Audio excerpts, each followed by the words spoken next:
विभूषिताम फूलों की माला से सजा करके यदि श्राद्ध काल में सैया का दान किया जावे, इस ग्रंथ में लिखा है कि व्यक्ति के प्राण बिस्तर में ना निकले। बहुत पुण्यात्मा जो लोग होते हैं उनके प्राण धरती में निकलते हैं। एक बच्चे की बहू की इसलिए जरूरत होती है, प्राणांत के समय पर प्राण निकले उस समय ये देखते रहें कहीं प्राण चारपाई पर न निकल जाए, बिस्तर पर न निकल जाए।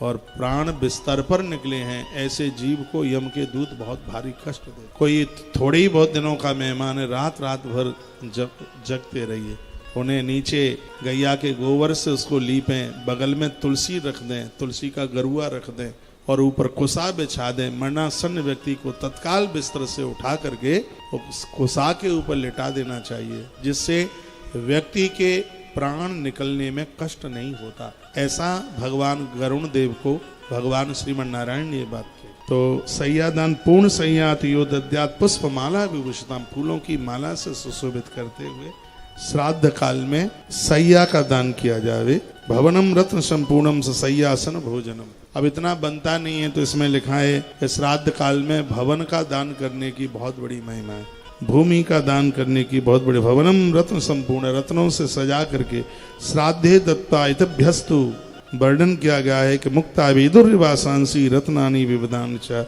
वाहनानि च दिव्यानि अयुताय अबुदाद च। वर्णन किया 10,000 वर्षों तक उस व्यक्ति के जीवन में विपदा नहीं आ सकती। अयुत शब्द लिखा है, अयुत कहते हैं 10,000 को।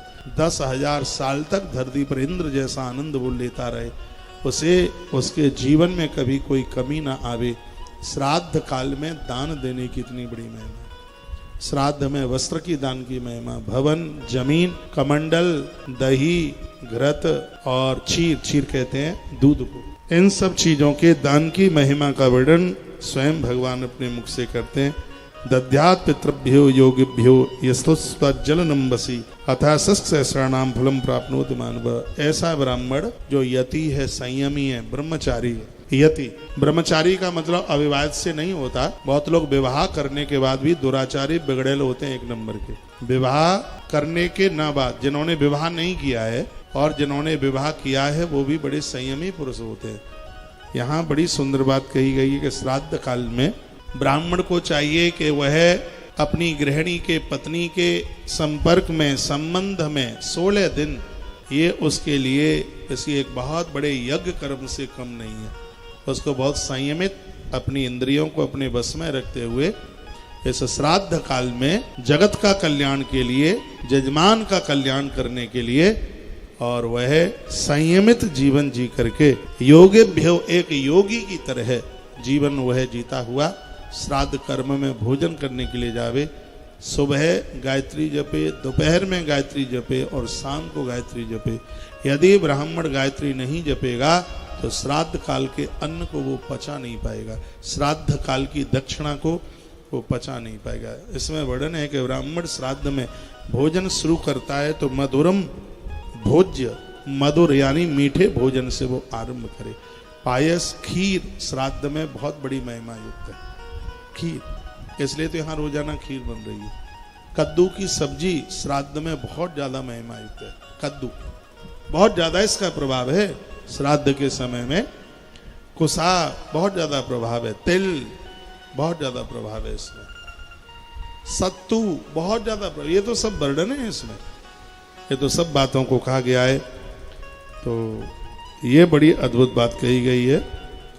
अष्ट धातु की चीजें और धेनु श्राद्धे तो यो दद्यात् रिष्टम कुंभो पदोहनी। धेनु श्राद्धे, श्राद्ध काल में गैया का दान करने की बहुत बड़ी महिमा है। श्राद्ध काल में घड़ा बर्तन दान करने की बड़ी महिमा है। गावस्तुमुपतिष्ठन्ति गवाम पुष्टिस तथैव च। पुष्टि यानी युवा गैया, उसके लिए बैठने को जमीन। ये वर्णन क्या कहा, नित्यम जयत संग्रामे श्रियायुक्तस्य दीप्यते। सौरभीणी चमाल्यानि गंधवंती तथैव च।